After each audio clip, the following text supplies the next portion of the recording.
You ask Tiger to solve. This deals with linear equations with one unknown.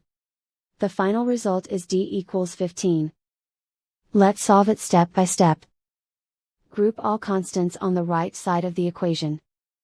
Add 12 to both sides. Simplify the arithmetic.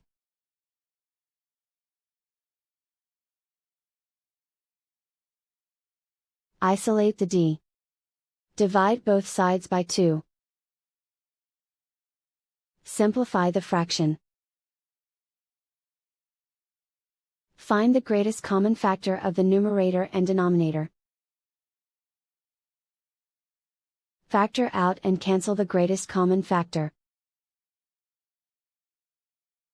And so the final result is d equals 15.